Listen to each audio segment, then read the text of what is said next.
Bonjour à tous et bienvenue dans le Live TV Finance. Nous sommes ensemble pour 35 minutes de direct afin de parler économie mais également finance ou encore de l'actualité des entreprises. Au sommaire de cette édition, nous recevrons tout d'abord Adlène Yousfi qui nous parlera de l'entreprise Smalltalks. Puis nous suivrons l'ouverture de la bourse de Paris avec Eric Seban, trader et coach chez Perceval Finance. Nous ferons ensuite un focus sur les market movers du jour avec Dorian Abadi, formateur en analyse technique. Puis ce sera au tour de Stéphane Hervier de nous présenter Mediaviz. Mais tout de suite, un petit peu d'actualité économique. Demain, jeudi 5 décembre, une grève d'une ampleur inégalée est prévue sur tout le territoire français. Selon la direction de la SNCF, la grève de demain aura beaucoup plus de répercussions que celle de 2018 qui concernait directement les cheminots. En effet, seul un train sur 10 devrait rouler en France demain et des perturbations sont à prévoir dès ce soir. En région parisienne, la situation sera légèrement meilleure puisqu'entre 1 et 4 Transiliens circuleront par heure. Du côté de la RATP, les nouvelles ne sont pas plus réjouissantes puisque les seules lignes où le trafic sera normal sont la 1 et la 14, complètement automatiques, tandis que les seules lignes 1, 4, 9 et 7 seront ouvertes sinon. En région, il faut s'attendre à avoir encore plus de mal à se déplacer puisque seuls 3% des trains circuleront.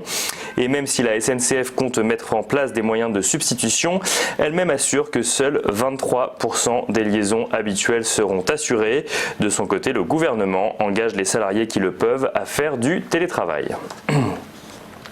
Emprunter pour un achat immobilier n'a jamais coûté aussi peu cher. Selon l'Observatoire Crédit Logement CSA, les taux auxquels s'endettent les Françaises et les Français ont atteint un plus bas historique en novembre à 1,12% après un mois d'octobre à 1,13%.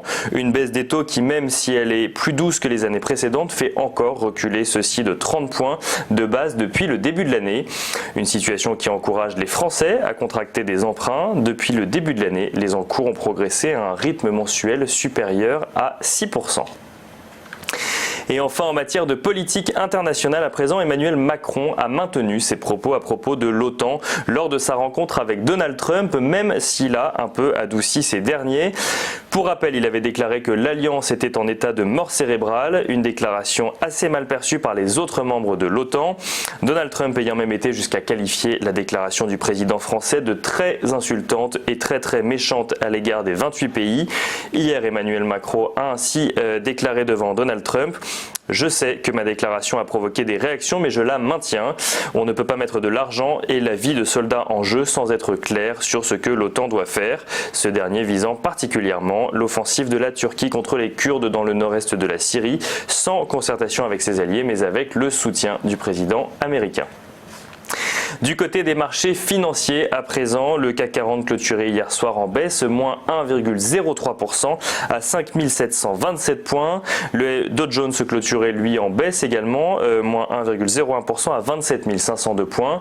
Le S&P 500 moins 0,66% à 3093 points. Et enfin le Nasdaq Composite moins 0,55% à 8520 points.